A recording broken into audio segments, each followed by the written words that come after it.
Are you ready for a throwdown? Welcome, ladies and gentlemen, to a feature presentation of the Do Gaming League. This is the Open Division Group E, and it's a highly contested matchup between Immolated Beings and against all odds, we Gucci. I'm Saint D from EE Gaming, bringing you all this action live, and hopefully we'll have ourselves a cracker of a match.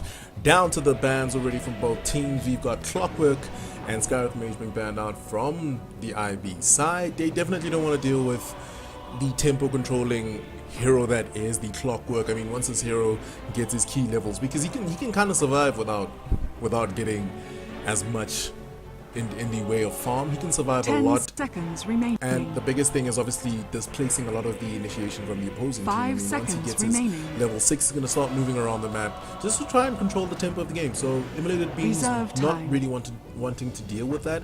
And then you look at the Skyrim Mage ban. They ban out the Skyrim Mage, one of the strongest laning control supports in terms of what he offers. He's got a lot of spam ability. He has a very high potential to essentially zone out most offlaners, so don't really want to deal with that, and that could potentially be a sign of what Immolated Beings wants to do on the offlane. They could potentially want to have themselves tied into potentially even the Brewmaster, considering Brewmaster interaction between him and the Skyrim Mage not really favorable for the Brewmaster. But actually the Brewmaster has been banned from AAO. They ban out the Brewmaster. Thinking along the same lines, they ban out the Axe as well. Pretty strong initiators, pretty strong control from both of those heroes, and they get online a little bit early. You don't really want to deal with the amount of control supplied by these heroes. I mean, the split coming out from the Brewmaster, the Berserker's Call coming out from the Axe, not really something that you want to deal with. But going back into the picks, Immolated Beings with the first pick, Shadow Shaman, very risky. You don't really get to see Shadow Shaman being picked all that much in the current metagame. I mean, 6.81 was essentially the Shadow Shaman heyday, and unfortunately with the push, or rather the Death Ball push, being completely nerfed with 6.82 and I guess being rebalanced with 6.83, Shadow Shaman doesn't really see that much play in terms of what he offers to team fights, because he's great for pushing, he's great for pick-offs, but when it comes to the 5-on-5 engagements, he's not really the best situation for him. And they go with the Abaddon as well. With them picking up the Abaddon, that's some sustainability for their lineup, and that opens up a lot of options. Something like a Medusa, something like a Weaver, but probably the Weaver more so than anything else. But what it does allow is a buffer zone for potential aggression coming out from AAO.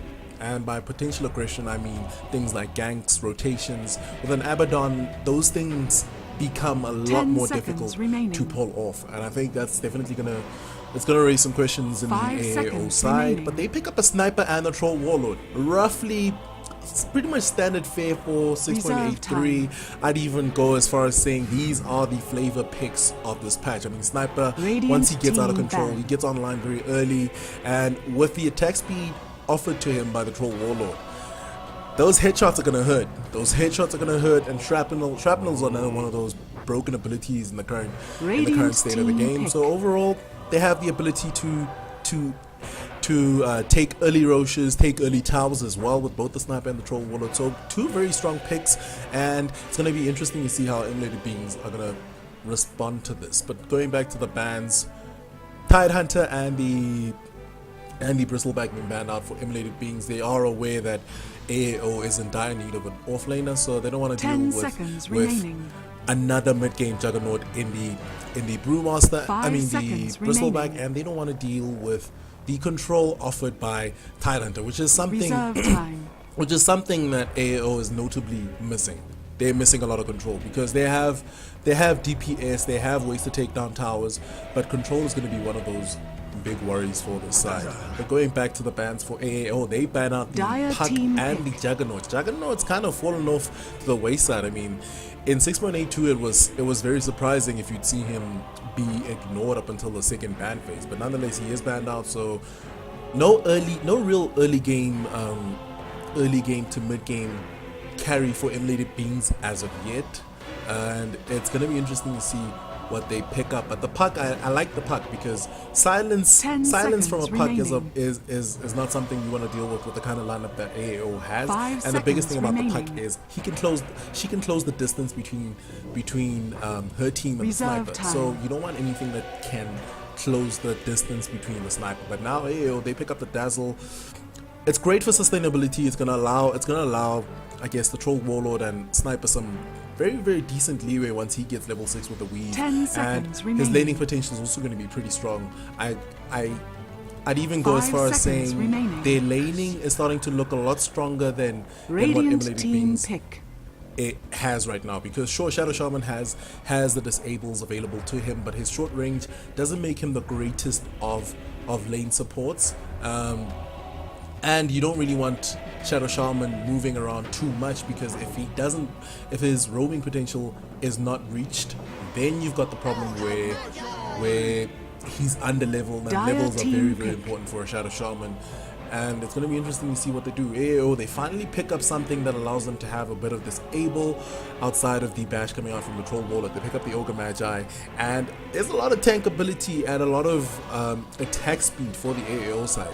I think overall, the biggest worry for them is still control, AOE control rather, or AOE damage, or something that works pretty well in the team fights. Because sure, you look at the sniper's there for the DPS. Troll Warlord is there with his whirling axes. He's there for taking down towers as well. I think that's going to be pretty key for how the game goes for AAO. And with the lineup they have, Roche is definitely going to be easy pickings if the game goes their way and they take down early objectives as soon as possible. But Emulated Beings going very, very off the book here. They pick up the Doxia and the Clinks. Now the Clinks might have the potential to counter what AAO is looking to do, which is take down towers fast.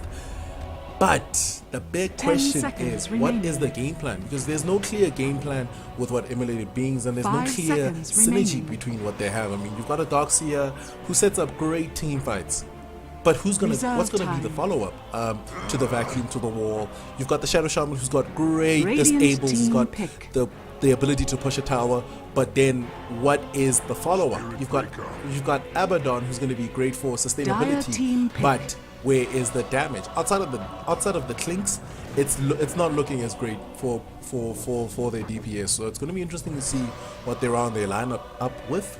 But going back to the Last Dance, Faceless Void, they don't want to deal with more control coming out from the side, and it would have been a great pickup in terms of what it offered. Maybe not as great with the Troll Warlord, but pretty great with the Sniper. Storm Spirit being banned out from AAO, so they don't want anything that closes the distance between Sniper. Plain and simple, that is why they banned that hero. Nothing to close the distance, and that's going to be another big problem for Emulated Beings. They need something to close the distance, and the Centaur Aura now might just be the hero to do it. Man, they have a lot of team fight. They have a lot of team fight set up. They have a lot of team fight engage and disengage with the Centaur and with the Doxia. But my biggest worry is the follow-up to that. Because once AAO gets the steam running on their train, once they get the steam running on their train, the biggest thing is going to be how do you counteract the Dazzle's overall influence into this? How do you counteract the Dazzle's influence into this in terms of his weave? How do you counteract the mid game presence of this lineup? And I think with them picking up the last pick, Spirit Breaker, Barathrum, I think another worry is the pickoff potential for IB with that pickup coming out from AAO is actually going to be diminished because you rotate on any of these heroes, the Sniper, the Troll Warlord, some of these supports, then potentially you've got Kritzy coming in from the other side of the map and pretty much turning things around. So overall, it's going to be, I think the early game is a bit worrisome for IB, although I do think they have what sets up as better initiation. So overall, if they're the ones starting the fight, I do see that they do have potential. I mean, you've got the vacuum wall, you've got the stampede, you've got the stomp double H, and they have a bit of burst damage with the wards, which I don't really think they want to be using the wards for team fights. They have a lot of control. They have a lot of team fight setup. It's just a matter of, obviously, then with that setup, what can they do in terms of damage, and that's going to be where the Clinks comes in. Clinks is going to be required to snowball. I mean, he's pretty much that kind of hero. He doesn't play well from behind, and he pretty much needs to get on the ball ASAP. That's pretty much the situation for this hero. But moving back to other things, AAO's game plan is going to be pretty interesting because they have a very mid-game centric lineup that can scale into the late game. I mean, Troll is very strong in the late game, Sniper is very strong in the mid game, and if these heroes are not accounted for by IT, that also presents a bit of a problem. But before we get any action underway, let's just quickly run through the lineups. Coming out from AAO, against all odds, we Gucci. On the Radiant, we've got Kritzy, who's going to be playing up the Spirit Breaker on the off lane. On the Sniper, we're going to have Vusi, who's going to be heading up the mid lane. And in the safe lane trial lane, we're going to have GPM. Yeah, we're gonna have GPM on the Troll Warlord. We're going to have Necro Monster on the Ogre Magi. We're going to have Oatstep, who's going to be playing up on that support Dazzle to round out that Prime lane. And on the Dire for IB. GG. We're going to have Laughing Lima, who's going to be playing up that Darkseer. We're going to have Skippy, who's going to be hitting up the Abaddon. We're going to have Killed Kenny, who's going to be playing up on the Shadow Shaman. On the mid lane, we're going to have Foxley, who's going to be playing the mid Clinks. These are some serious throwbacks coming out from IB. We haven't really seen mid Clinks in a very long while. But Ponholio on the off lane, on the Central War Runner to round out the IB lineup. The early game is going to be super important for IB. They need to get off to the races. I mean, you've got a very greedy support, and the Shadow Shaman needs his levels, needs some relative farm to be very important in the mid game in terms of the team fights, because as it stands, he does have the lineup that allows him not to be the key initiator, of course, but you're still gonna need a lot from this hero to justify the pickup. And overall, when I look at what they do have here,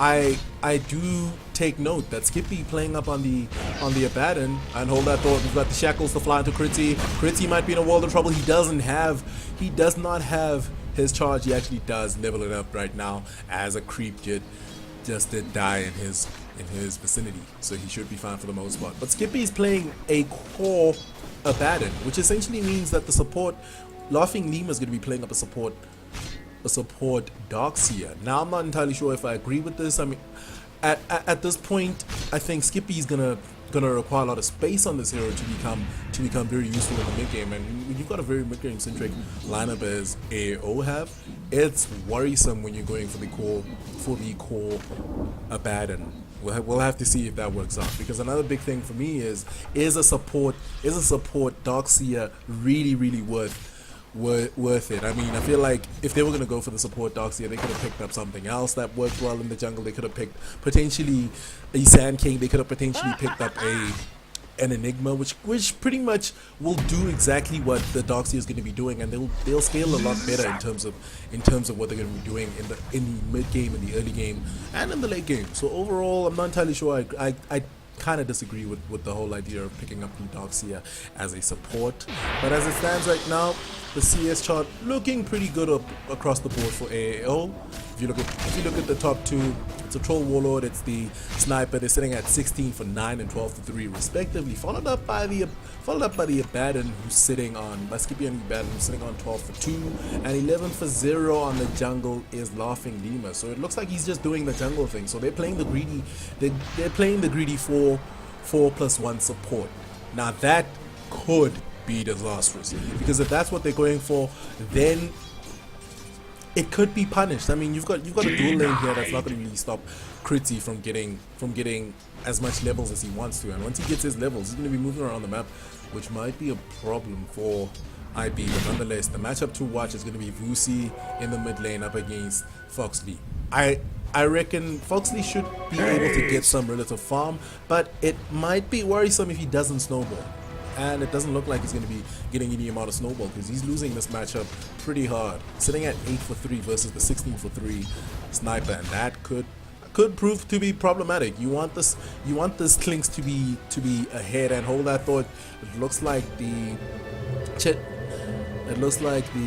poison touch actually landing on the into Warren, and it looks like he'll be able to make it out alive for the most part, but he's gonna have to turn tail and run back home. He's sitting at level 3, whereas Kritzy is approaching the level 5, and first blood in the mid lane. Actually, Vusi getting that first blood, and that's exactly the biggest problem about going up against a sniper. If you don't have ways to deal with him, if you don't have ways to be sustainable. I mean, Clinks for the most part is a very, very squishy hero in the early game, and for the most part Clinks is just generally squishy, and if he's not snowballing, this could prove disastrous. And with that intro, it looks like he wants to go in. They're going in for a mano-a-mano matchup, Foxley and Vusi, but for the most part I don't really see them doing anything. But hold that thought, I killed Kenny, rotated over in the bottom lane, and he may just rue the day, and he takes a spell, and it looks like they want more. There goes the Fire Blast, the fly into Cornholio, and the axes are available, and it looks like Cornholio will definitely take an unfortunate spill. He takes the stomp onto Ghost their band Necromancer, but that's going to be too more avail whatsoever. So 3 quick kills across the map coming up from AAO, and like I said, they're off to the races. And we're going to start asking of Skippy, is Skippy's farm going to be enough to go toe-to-toe with these 3 cores who are essentially getting at the very least 2 out of 3 of them are getting as much farm as they want to. They're getting the kills, they're getting the levels, they're getting the farm. Top tower is under attack. You look at Skippy's getting all the farm in the world as well as a core, which is great, but he's the only one who's really coming out on top, coming out from the IB side in terms of the cores. And then you look at Kritzy's getting his level. Soon enough he's going to be hitting level 6, and that's going to be a problem for this entire team, as opposed to looking at Portfolio, who's still sitting at level 4, he's about to approach the level 4 mark soon enough. So he's pretty much level 4, and that could prove to be problematic because they're going to need this stampede, knowing full well that AAO is going to be looking to get aggressive very early on. I mean, if anything, sub 6 minutes, 3 kills in their favor, that should be a sign of what is to come from this side. But nonetheless, they aren't really as grave of a position as one might believe. I mean, the Clinks is in a terrible position, mind you, but it looks like the Doxy is getting what he needs to in the jungle, although it looks like his farm is really in a bit of a slow spot.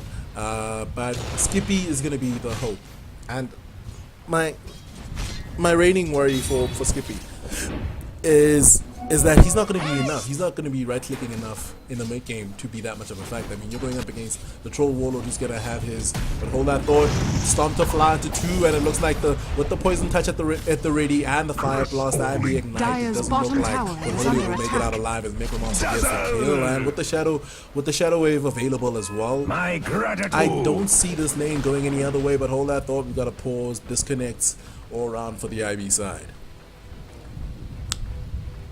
But yeah, as it stands right now, it's falling to pieces. This game is falling to pieces for IB. Simply put, here's the biggest thing about this Doxia pickup. This Doxia pickup, in theory, a Doxia is great.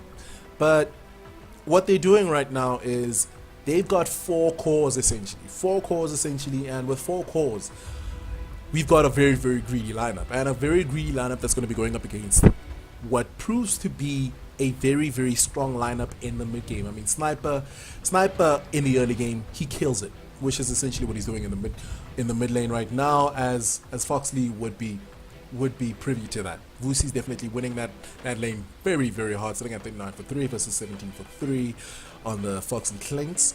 So that's already one big problem. Troll Warlord, another one of those cores who gets online very, very quickly. In the mid game, he's pretty strong, which is why he's the flavor of the patch. And what he does is he gives his team easy access to Roche. So they may be on the Radiant, but once they take down towers, which is essentially another one of their big key objectives with the lineup they have, to take down towers with the attack speed that they have from the Troll Warlord, from the Ogre Magi, that's essentially gonna open up Roche.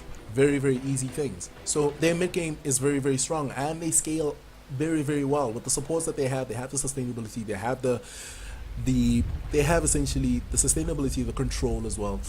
And I look at IB's lineup. They picked up the Darkseer. Now, picking up a Darkseer who's going to be a core, and he's going to be jungling.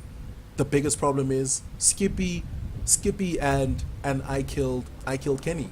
They're very vulnerable in their duel lane, and with this vulnerability for their side, it essentially means they can't stop Critzy from getting his levels. And essentially, he's sitting at what? I think he's at level 6.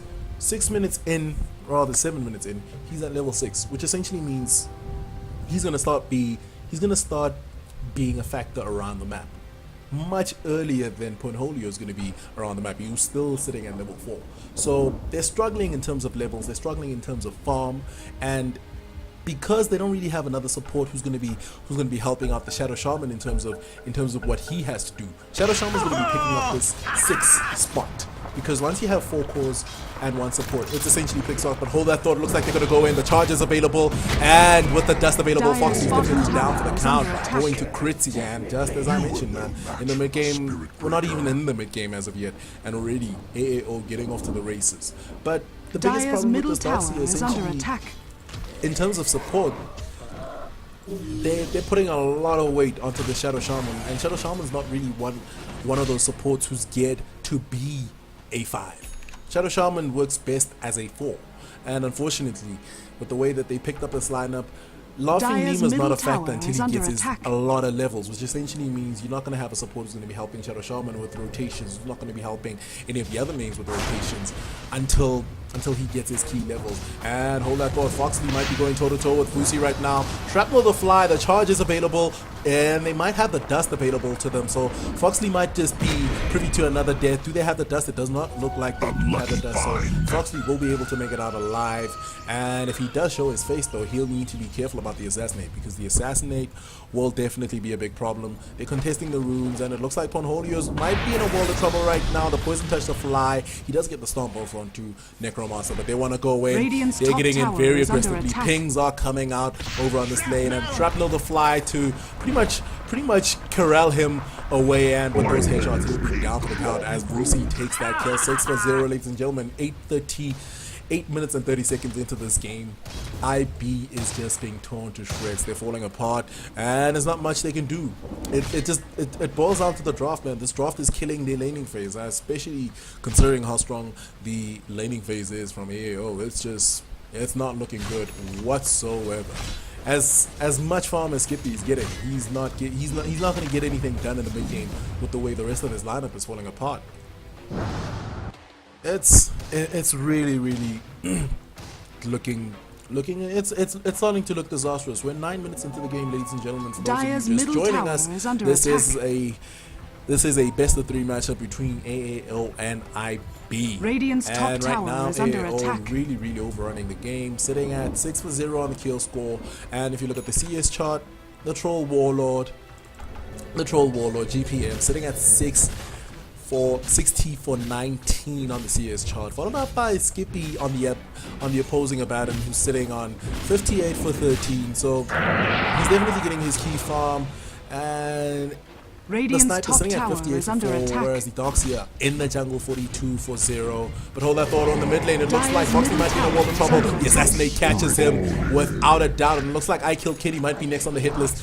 I Killed Kenny, there's nothing that he can really do. Negative earn charges, the bash from the Bash Lord, and he's gonna be down for the count with the shrapnel catching him as he tries to get a key shackle up and running. But hold that thought, the charge is coming in. Ponholio, you're in no man's land, ladies and gentlemen. He gets the stomp off, the stomp doesn't catch onto anyone, the double edge, and the triple kill goes the way of Vuzi. But over in the bottom lane, it looks like they want to go in onto Skippy. Can they get him? It looks like they want to go in. Defy Blast the fly, and GPM pretty much going to take that kill. So that's 4 quick kills coming across the map from AAO, and there's not really much that IB can do. They drafted themselves into the corner, and AAO, fully cognizant of this, they're taking full advantage, and they're pretty much ramming IB into this heavy corner that they've drafted themselves into. We're 10 minutes into the game, ladies and gentlemen. The goal graph is looking disastrous. 6K in favor of AAO. You look at the XP graph as well, sitting at 4K in their favor. So as it stands right now, I don't see a way out. Foxley has failed to snowball. He has no farm to speak of whatsoever. Still sitting at 19 for 3, 10 minutes in. And a charge to fly onto I Killed Kenny. Vusi might be aware that he's in a world of trouble. The Hex to fly.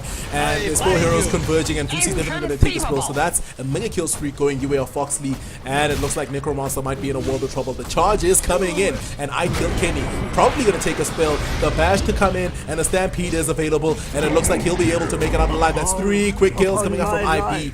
And only 1 retaliatory kill coming out for AAO. So that is something that IB desperately needed, and it'll help. I mean, that one team fight is essentially a 2.4 goal swing in their Dire's favor. bottom So tower is great under kills attack. coming out for IB, Radiant's but top tower is it under might attack. still not be enough, and GPM might be in a world of trouble as Dire's Foxy's feeding into structures him. are He wants the fortified. tower, the stomp to fly, and GPM going in way too aggressively. The TPs are coming in. There's no escape from this, and he falls down to Foxley as Foxley gets that last kill. Ooh.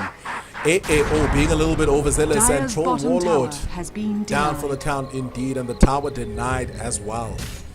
AAO being a little bit overzealous and overestimating their strength. The whole Athon looks like they're going to go in after Portfolio. The Skippy is available and he's coming in, but with Vusi available with those quick headshots, they'll definitely take down Portfolio, and Skippy might be next on the hit list. He still does have his borrowed time, so they'll proc that quickly, and the body blocks will be available, but the charge is coming in, and the Fire Blast to fly, and his shield is not going to help him with no regards whatsoever. The rotations are coming in, and it looks like they want to go in, but Critzy still charging in, and he'll be down for the count. They'll get him. The Hex to fly onto Vusi, and Vusi's in a world of trouble as he gets the kill. Foxley might just pay for his troubles as he did get the kill, but the assassinate available, and that kill goes the way Dire's of top tower Vusi. is under attack. Oh man. And it looks like with the Nether Strike to fly, it is stopped by the Hex, and it looks like Killed Kenny might still be in a world of trouble as he eats the Nether Strike, and he'll be down for the count. And Laughing Lima rotating into no man's land. There goes a charge, and they've pretty much finished this over. And this is going to be a tier 2, and this is going to open up Roshan. Ladies and gentlemen, 13 minutes into the game, it's looking disastrous for IB. 16 Dire's for 5 bottom kill tower score. is under attack. The net worth chart Radiant's telling top us some of the tower story. is You under look at attack. the sniper who's sitting at 7.5 Vusi, and you look at GPM sitting at 5.8 on his, or rather 6k Dire's on bottom his, tower has fallen. Troll Warlord, and finally Skippy trying to come into Radiant's the middle of the top pack in tower terms is of under core, sitting at attack. 5k. You look at Critzy who's sitting at 4.5, and this was an off laner, mind you.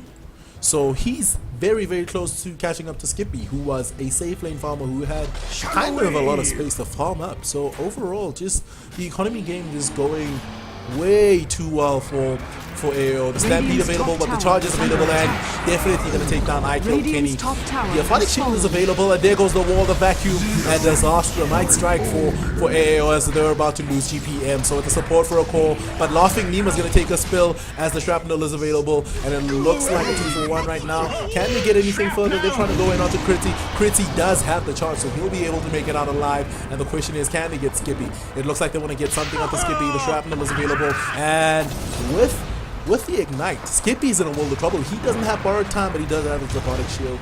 He should be fine for the most part.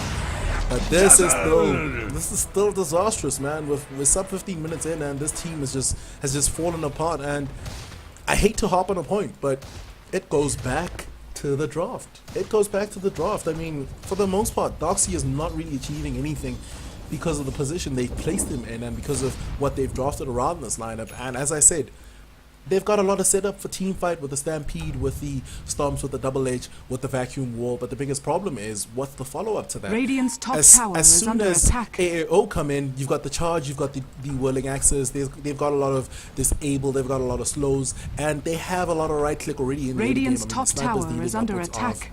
of 130 damage, which is great for 15 minutes.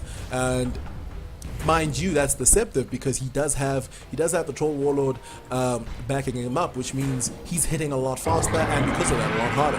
And the Stampede to fly, it looks like they're going to go in for Critzy, and Critzy does get the charge, and it looks like he'll be fine for the most part, and that'll essentially mean he might actually still be in a world of trouble as the vacuum is available, but Laughing Nima's doing a lot of damage. The 5 Blast to fly, they lose their Dazzle, but they lose their Darksea on the side of Top IB, tower and the question is is, they under want to attack. go in. They still want to go in, but Kritzy is turning around. He wants to go in. He gets the charge onto I killed Kenny, and I killed Kenny. Takes his spinner. It looks like Skippy might be in a world of trouble. The nether strike available. He does get stopped, and Kritzy gets caught by the stomp.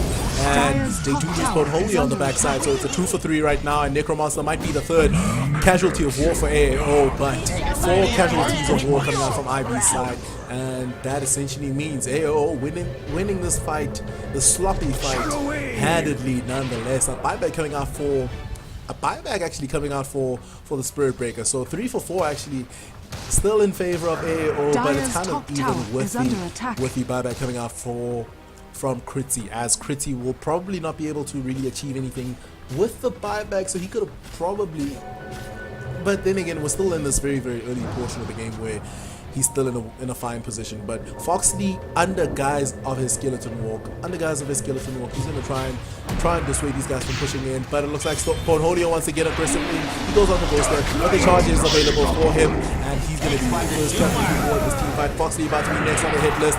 The negative weave doing a lot for the AAO side, and the Assassinate takes out the third casualty war in this IB fight, and IB just cannot catch a break. If they lose more, they'll be using this tier 2 tower, and with this tier 2 tower, it's going to pretty much open up the map. I mean, this map is already pretty much very, very open for the AAO side, and it does look like Roche is going to be pretty easy for them to go in, and the Assassinate available for Laughing Lima, and he'll be down for the count as it hits him.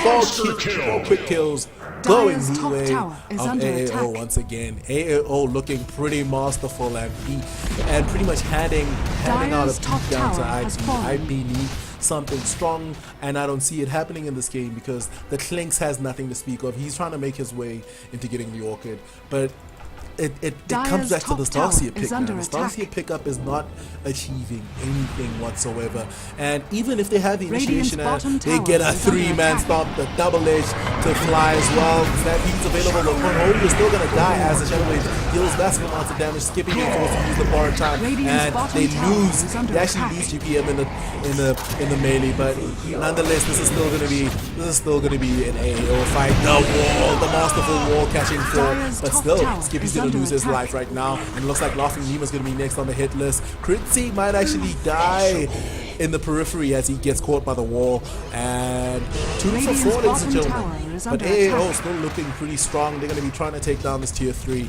and if this tier 3 falls, I don't see IB coming back into this game. In fact, I don't really see them coming back into this game at this point. And it looks like Foxley walking into the lion's den as he gets caught by the fire blast, as they did have vision of the sentry. But the blink, the stomp, Necromancer might be in a world of trouble, but he does have his fire blast, and it's a multi-cast on top of the ignite, and he's down for the count. IB cannot catch a break, folks. We're 19 minutes into the game, and if you look at the goal graph, it's disastrous. It's disgusting. Sitting at 12k in favor of AAO.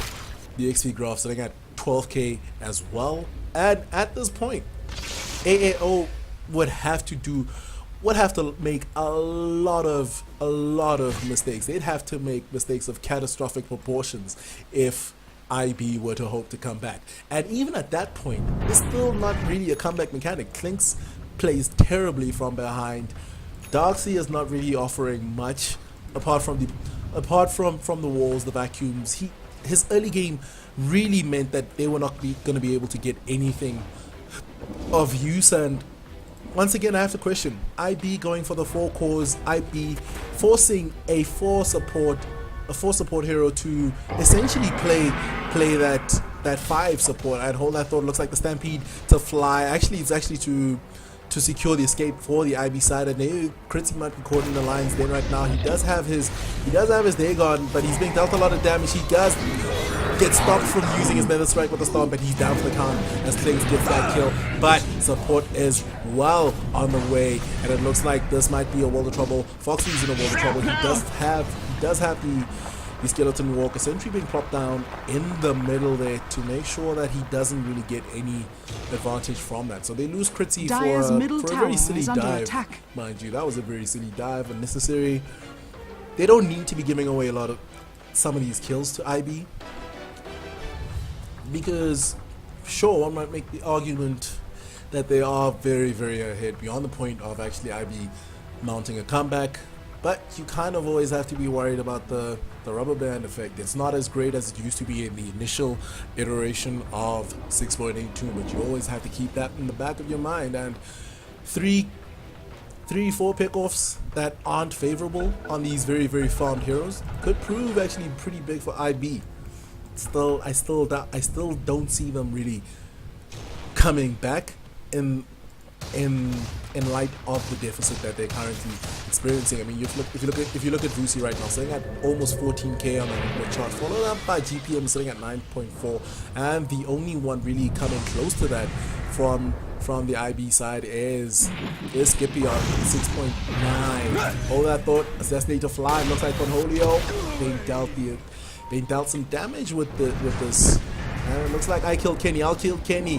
Walking in to no man's land, being caught there with his pants down as the rest of his team was making the retreat. But that pretty much opens up the Roche. And I think they could have easily taken the Aegis a lot earlier, but I guess they wanted to play it safer, make sure that IB doesn't have a quick way of countering. Roshan has fallen to the Radiant. Roche attempts. So overall, AAO they have what's necessary for them to go high ground. They have all the necessary tools. I mean, if you look at GPM right now with the Sanjin Yash, he's sitting on 2k. He might probably be going for the Eye of the Scotty. You look at Vusi right now. Middle tower is under Vusi's attack. got the Sanjin Yash as well, so he's moving pretty fast and he's dealing a lot of Dire's damage. middle He's got the Mask of tower Madness has as fallen. well. So he's hitting very, very fast and very, very hard as a result.